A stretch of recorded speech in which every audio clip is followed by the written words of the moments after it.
That is, yes. If for an FM, how will I know that this earth testing is effective, and how often is it supposed to be done? All right, thank you. Like I explained in my class, there is interval at which you are supposed to carry out your earthing, whether it's okay or not. There is what we call PPMs. It should form part of your planned preventive maintenance. That's one. Two, when you carry out, like I said, testing pattern, there is a history. When you carry out, it's supposed not to go above 2 ohms. Even 2 ohms is too much. So if you see that when you are experiencing things like this, you do your testing frequently instead of sticking to the PPM plan because you are trying to achieve something. If you see that it's going out of phase within a certain period, you call for maintenance. And you check also the loose terminal will not conduct very well. Check all the termination from the lighting arrestor, from the rooftop down to where they are connected to the mesh, that's the earth ports at the ground level. So you check all those things. The connection where they are terminated, it could be that the wire is losing somewhere. So you have to do extra what's called investigation, troubleshooting to see why this IT equipment, because they are very sensitive, because they are the weakest they have the least resistive part in your building. That's why they are going. But like I said, if a fault current is coming from anywhere in your installation, because your your IT equipment, they are not separated, they don't have their own separate earthing arrangement. If any fault is coming from somewhere and your earthing is not okay, they will go back to the installation, to your building, and look for a way to come on. That's why they are damaging your IT equipment. It's not as if something is wrong with your IT equipment. What is wrong is the earthing that has become, whether a high-rise building or not. Do your own investigation and see what we are saying is okay. Is that taken? Good evening, sir. Are you there? Yes, thank you. All right. Good evening, sir. Good evening. In your name, my name is Kolawole Akingbade. I would like to share more idea on that situation that my colleague is facing. I've solved a similar problem in Airtel Switch in Port Harcourt. All right. Garrison. What the problem they normally have is when there is rainfall and there is lightning, it normally affects their RF, their generator module. Yeah. So when I got there, during my own analysis, I decided to sink another 8 bit. Yeah. Then I went on the mass and do the correction. The distribution from their spike was wrong.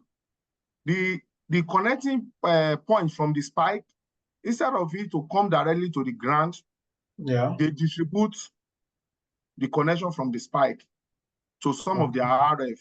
So when they have lightning problem, they always have breakdown of so many units. So I did another connection from the new pit to the spike above the mass. Then during our testing, I now discovered that from their transformer unit, there's a losing point.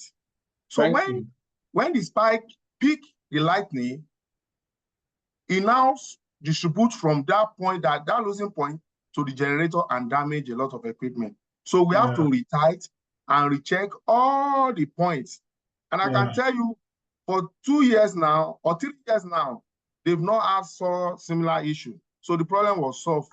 The issue is if the people that handle the earthing, if they don't have full knowledge about it, it's a very, they look it common, but it's very, very complex issue to resolve. So they should go back to their earthing ground and recheck properly. Thank you so much. Thank you so much for the enlightenment. I believe you learn from, like I said, you not just narrow your mind to the value, but other associated points that are embedded in the earthing system. Like you said, you are not supposed to distribute earthing, what's it called? The earth rod to any other equipment. It has to go straight to the ground. Do you get? So if you need to increase the point, like I said, can be more than 2, can be, depends on the size of the building. You have to do it because you spend more trying to fix or repair your equipment or replacing your equipment than the cost that you use to correct that earthing. Thank you so much for that explanation and your experience with us. Thank you. Any other question, please? Sorry, I just want to add. I believe we learned from what the previous speakers just said. I want response from everyone. Yeah, what he said is very, very good. Yes, and if I may add to it, it's better if they are using a smart UPS. It's better they run a separate earthing for it, so that it save them. It save them all those stress. You are confirming what the other speakers just said. Run a separate one so that, like in our slide, you see that nothing should interrupt earthing. That is a earth cable. Nothing like you are adding another thing to it because it's a straight conductor from wherever the fault is coming from to the ground. Any interruption can impede or repair the flow of current. It's current that is flowing, abnormal current or charges, excess current is coming with heat. So if anything blocks it, it can be compromised. So it's very, very important we pay attention to our earth system. Men in Ekuriko. Sorry if I don't want to murder your name. If I didn't, Ekuriko. Please, your hand has been up. Speak up. Oh, it's a former hand. I'm the one that asked the first question. Okay, you can bring it down. All right. Okay. Abayomi Ibinaye, can you ask one question? Actually, I don't know the question to ask, sir. Okay, that means you what was taught today, you understood everything. Actually, that's my area of specialization. Okay, thank you for that. All right, another hand is up. Yes, sir. Good evening, sir. My name is Gideon. All right. Okay, it's about my office generator. We have a 350 kVA generator that we are currently using. Okay. But we noticed that we are underusing it. Instead of like today, we were only able to use up to 25%, sorry, 5% of the whole capacity, which to me, I don't know if there's any negative effect to that, because at the initial stage, they wanted to get a 150 kVA generator, but the consultants advised they get 350 kVA because of the load calculation they did, but not putting into consideration that in some cases, the whole load might not work at the same time, or will not work at the same time. So with that, and again, we have this inverter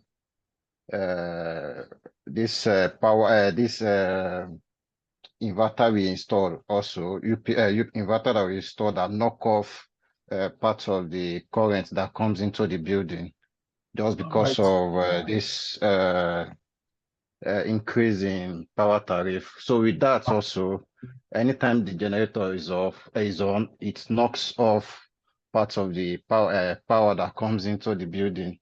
So I don't know if there's a negative effect to the generator usage, or it's okay that way. All right, thank you for your question. I believe some other people will benefit from this. There's a huge negative impact on that generator of 350. You are running 5%. Let's do that together. Let me see 5% of 350. 5%, you are only 5%. 5. How do I percent times 17.5. That's about 15. 17.5. Okay. Yeah. 17.5 kVA. kVA. This is so bad. The generator in a no distant time, is going to knock, because the generator is expected to run for at least uploaded to about 45% of its rated capacity. At least you sustain the generator. So if you don't need it, it's better you dispose it when it's still working and go for like 40 kVA based on your current load. Except you want to fall back to the generator in the future, you can keep it aside but run on a lower kVA. You save cost and save cost from diesel, cost for maintenance, and you get value for it if you sell it now. All right. Thank you. It's so detrimental. It's injurious to the generator. All right. Thank you. Are Hello, we together? sir. Yeah. Yeah, thank you. So, regarding this last question on underloading the generator, does it also apply? Is it applicable to UPS if it is underloaded? Does it have effect? UPS. UPS is. I don't think. No, it has no effect on UPS, because UPS is just windings. If it's overloaded, that's when it has effect on, or if it's not balanced. If it's UPS is just like an alternator. If it's not balanced, it can have effect on it. But if it's overloaded, you are stressing it, it will also affect. But when you don't have much load on it, it doesn't affect it like that. No negative impact on it. Thank you. All right, thank you, sir. All right. We have 4 minutes to go. If you want to ask any question, please go ahead so that others can benefit from it. Okay, good evening, sir. Welcome. Hello. Good evening. Good evening. Okay. I have some questions there. You said that maintenance crew should check and maintain the transformer. Is it the work of the maintenance to maintain the transformer, or the EKEDC people? All right, maybe you didn't get me well, you didn't hear me well. The maintenance is their duty to check, just like the generator. They check the oil level, they check the terminals of the transformer, if there are debris or resistance around it. If the oil is short, if the silica gel is okay, they check it. Whatever they experience or they observe, they will get back to the service provider. We have people who maintain transformers, specialties for maintenance of transformer. So they are not the maintenance team are not the one to do the maintenance or the servicing. Their own is to check to see that everything is in order based on what they have been taught, but they don't maintain it. Okay.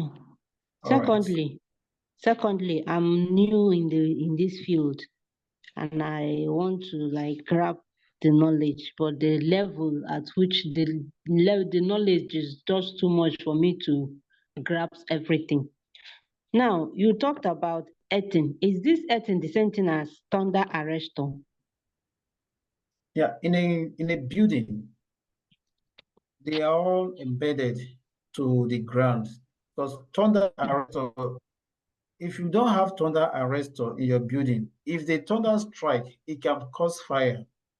Okay. So if you have thunder arrestor, as the thunder is striking, it's releasing some ion, either negative or positive. So this thunder arrestor receives that danger that's supposed to come to the building, they receive it and send it to the earth on the ground. Okay. So it passes through the same thing. Everything is linked together. It's linked together to the ground.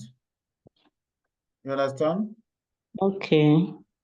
Because it's abnormal thing that will happen to the board. It takes it, sees the danger and take it and send it to where it's supposed to be. And the ground neutralizes it. Okay. Now, right. thirdly, Sorry, on this contactor, can I go on? Yes. Hello? On Go this on.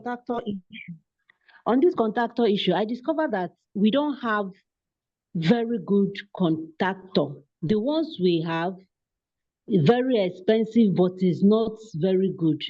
Because in my estate now, we have like 5 contactors from the panel that have been brought out. They want to repair it. And to get one of these contactors, the original one, they are telling me 300, 200. So is the price, the cost of these things are too much. Is it I don't know. contactor or circuit breaker? Is it contactor? I mean, circuit breaker, those big ones. So I don't know this thing. How long does it take to manage? I don't know, because this one we are always having this issue of breaker. Yes, like I said, if the breaker is old, you can change it, because breaker is meant to protect. You don't forget about the cost. It's good you have a good cost for a breaker, but the damage it will cost at the end of the day is what matters. Do you get? Okay. So how do you know original breaker? We have good products in the market. You have Schneider, you can order for it. You have ABB, good one. You can go to the OEM, they will give you original one. So if you use all these and use a renowned vendor, if you use anyhow vendor, they want to maximize their profit at your own expense. So if you are paying for a good one, pay for a good one and replace the one that is giving you headache. They may say they want to repair it. Once they repair it, the next 2-3 months, you are coming back to the same thing. So check the load, the rating of that breaker and what is subjected to presently. If what is subjected to is higher than what the breaker can take, it will be going back there. If you get it right, what the load that is coming to the breaker, and you know the size of breaker, get experts. You can get the service of an expert to help you out. They will help you do your load analysis, what the breaker is taking and why it's going back. So you get it once and for all. Okay. Thank you, All right. sir. All right. That's the last question I will take. So if you have further queries or further question, you can reach Ms. Barakat mobile, and she will get the question across to me. Thank you for your patience and God bless you. Yes, sir.